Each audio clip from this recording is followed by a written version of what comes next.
Welcome to the deep dive. Today we're doing something a bit different. We're taking a single source of the lyrics to Uncharted Territory by Alison McLean. And, well, we're treating them less like a song and more like a map, really. Our mission here is to see if we can pull out a kind of philosophical guide for these lyrics, a way to think about creativity, curiosity, and ultimately how to live a life that's, full of memories worth having. We're looking at these lyrics almost like a set of instructions. And the starting point, according to the source, is about waking up that artist inclination and engaging with curiosity in life. Yeah, and that's such a powerful place to begin, isn't it? Because it immediately says creativity isn't some rare talent, it's an inclination, something maybe dormant in all of us, just needing a nudge. And what's really striking is how quickly the source links simple curiosity to big changes. It says our fascination reshapes moments. That phrase is brilliant, reshapes moments. It suggests paying attention isn't passive. It's like an active tool we have.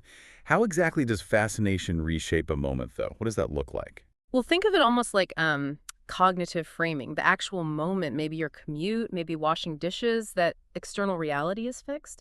But your fascination, where you put your attention, that changes the quality of your experience. So if you approach something mundane, but, you get genuinely curious about the way the light hits the water or the rhythm of something, suddenly that moment isn't just filler time. It becomes something kind of unique, maybe even valuable. The source is basically telling you that you're the architect of your own immediate reality, just by choosing where to focus. Okay, that makes sense. Yeah. But let's look at the sheer scale of ambition in that first verse. Yeah. It jumps from curiosity to something huge. It says, infinities are drawn in each breath. That feels massive, assigning cosmic potential to just breathing. It is massive, absolutely. But I think that kind of hyperbolic language is maybe meant to jolt us awake a bit. It makes you think, okay, if I breathe thousands of times a day, that's thousands of chances to experience something infinite. It connects that creative drive, that mapping of uncharted territory, not to some grand artistic project necessarily, but to the basic rhythm of being alive.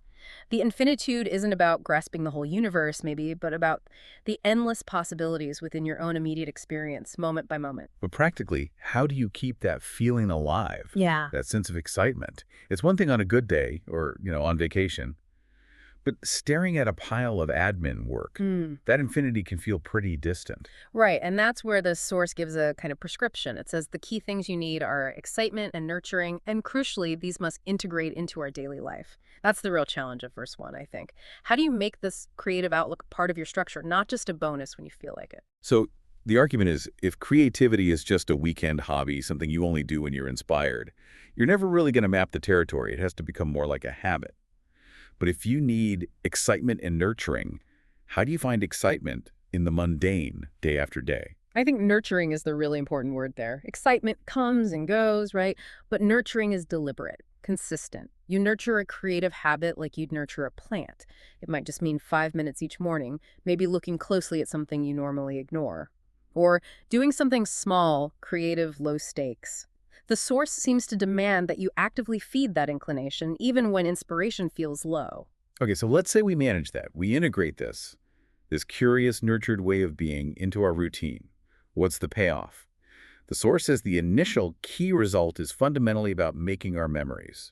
Yes, and this is easy to skim over, but it might be the most, let's say, practical part of it all. Why bother with the uncharted territory? Not just to make art, maybe, but for the sake of your own life story. We remember things that stand out, right? Moments of strong emotion, surprise, learning, things that break the routine. So by using curiosity and fascination to actively reshape ordinary moments, you're kind of intentionally building a richer memory bank. You're moving from just passively having experiences to actively curating a life you'll actually remember vividly. That's a powerful way to frame verse 1.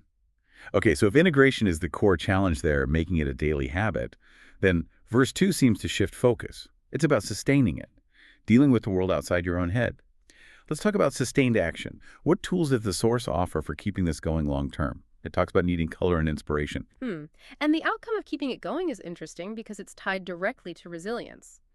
The lyrics explicitly connect searching for color and inspiration with building strength and resilience, which isn't how we usually think about, say, painting or writing. We don't normally equate that with building strength, like lifting weights. But the source frames creativity as a kind of muscle. Okay, hold on. I want to dig into that a bit. How does constantly looking for inspiration build resilience? Wouldn't always needing something external make you more fragile when you can't find it? But it's not about always finding the inspiration. It's the practice of looking for it. That's where the resilience comes in.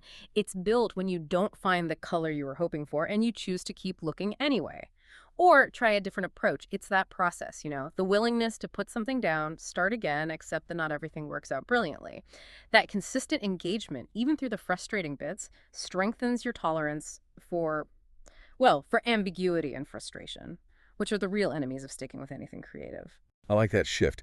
And then, just as we're thinking about this inner strength, the source pivots again completely. It brings in the social side. The lyrics say we explore and grow together. And get this, connection and community is addictive and infectious. Yes. It's a fantastic paradox, isn't it? We often glorify the solitary genius, but this source puts community right at the center. It suggests the fuel for individual creativity is actually viral. That excitement and nurturing we talked about earlier, it gets amplified massively when it's shared. That infectious quality implies your own exploration can spark something in others, and their energy, in turn, boosts your own resilience. But isn't community also potentially a huge distraction? We need quiet, focused time for deep work, Okay. right? How does the source handle that tension between the need for solitude, for peace, and this supposedly addictive community connection? It addresses it directly, I think, with a very practical instruction.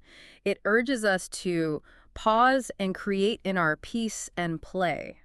That phrase feels like the operating manual for this kind of creative living. Community gives you the fuel, the buzz, the shared ideas, the challenges, but peace is where you process it all. That's the quiet contemplation, the listening to your own thoughts, turning that external energy into something meaningful. And then play is the other essential part. The experimentation, the trying things without pressure where it's okay to mess up. You need both.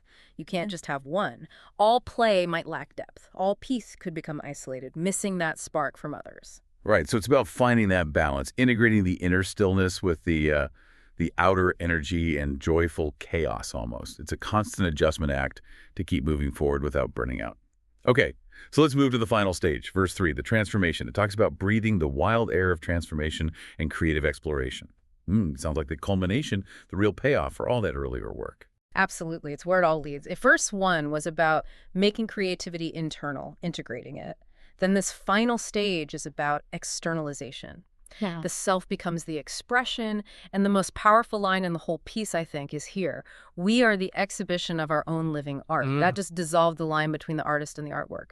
Your life itself, the one you've been actively curating through curiosity, strengthened by community, that is the ultimate masterpiece. Wow, okay. We are the exhibition. So where does this exhibition take place? The source says it starts in the inner studio. Wait, the inner studio? What exactly is that? Is it just our internal thoughts? Is it where we process things? And what does it mean that the studio holds our spaces and stories to share? What's a space in this context? The inner studio. I see it as the sort of curatorial space within us. It's where you take all the raw material, the insights from moments of peace, the results of play, the input from community, those memories you reshaped with fascination, and you arrange it. You make sense of it. You decide what story it tells. So it's not just passive reflection, it's active curation. It's where we hold our spaces and stories to share. A space could be maybe a specific memory that now holds meaning, or a skill you've developed, or maybe a perspective, a conviction that grew out of all this exploration. Interesting. So the inner studio is kind of the bridge between personal experience and sharing something meaningful with others. It's what makes that addictive and infectious community work possible, because you actually have something valuable, these curated spaces and stories to share. Exactly. And the source offers this lovely reassurance, too. It says, artful inspiration is available while we are here. It's not some far-off goal you reach eventually. It means the exhibition is always on display. Now, the chance to shape your life creatively, to be that living art, it's a constant, present opportunity. It resets with every single breath. That really ties it all together beautifully. We've mapped this journey using just these lyrics, starting with that internal spark, waking up curiosity, integrating it daily, focusing on making memories in verse 1, then moving through building resilience via community, finding that crucial balance of peace and play in verse 2, and finally arriving at this idea of transformation where the self, shaped by all these choices, becomes the exhibition of our own living art in verse 3, and the thread pulling it all together is just that constant, moment-by-moment engagement with the uncharted territory. It's a commitment, really, to living with curiosity as your guide and making meaningful memories as the goal. Which leaves us and you with a rather provocative thought, doesn't it? If the source is right, if we are the exhibition of our own living art, then the question becomes, the next time you pause, the next time you step into your own inner studio, what fresh spaces and stories, what particular insight, memory, or piece of your journey will you consciously choose to refine and then share with the world?